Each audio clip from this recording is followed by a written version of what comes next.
I've always had an interest in video growing up. Just always had a camera rolling at home, and I went to school for video and majored in media studies. So it was like a lot of video art and experimental film stuff. So I started basically in college, and then just after college, just kind of kept pushing it and just creating stuff. And once you have stuff, you can show it. So I just started showing people and improving from there. I mean, it takes a lot of practice and knowledge of the technical stuff, but also, how you want the stories to unfold. So I live in Baltimore, Maryland, and I work out of the NPR DC headquarters. I definitely, I came from a background of more creative visual stuff before I learned even the technical side, and I guess that maybe happens for a bunch of people, but I don't know, some people are definitely more interested in the gear and, sort of the fun new technical sides of video that are happening, like, now we can do 360 and all this stuff. Okay. What do you do for NPR? So I make videos here.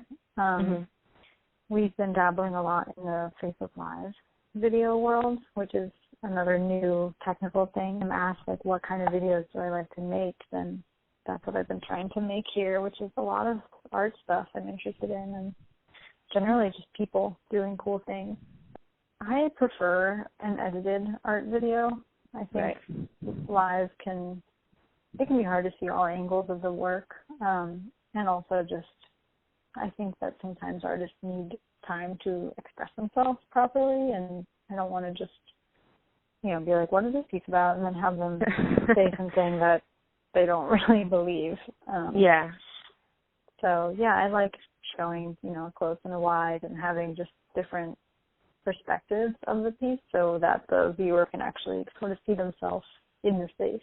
That was actually an interesting way of shooting because we did do a live interview with him and walk around of the space, and then we recorded that. So I ended up editing that video from mostly live interview, but I did end up like taking some slower shots, just like for B-roll to put over. And it was interesting because in the video you never actually see him speak what he's saying, so there was a lot of just overlay, trying to tell the story as he walks us through the pieces. I work a lot with the public relations offices at these galleries or museums, and just kind of making sure that we can, share what we want on our platform. Well, we shot it obviously in a day, maybe an hour or a little over, and then I just started working on the edit. I sort of listened to his audio a lot and tried to pick out the sound bites that I thought were the most interesting. So I started with the audio, actually, and then I knew that I had video of all of his art, so I sort of put that over when he was speaking about those specific pieces. It took a few weeks to get the edit out the door. With that one I pitched because I had done a video of Theaster Gates previously, and I really like his work. I've met him before, and miraculously he remembered. It was a while ago. I think it was maybe like 6 years ago. Oh, wow. He's an interesting guy. It was sort of intimidating to ask him the questions about his art, and I'm sure he gets asked often. But I think as a national organization, I try and find art and people and videos that people will see themselves in. And, be interested in the story, whether, they read Ebony or not, or, know about the culture in Chicago or not. It's like, this is an artist and he's making art using a gymnasium floor. That's something that is sort of broad, it's sort of universal, and everyone's stepped foot on a gymnasium floor, I'm sure. So, you know what I mean? Like, sort of accessible art.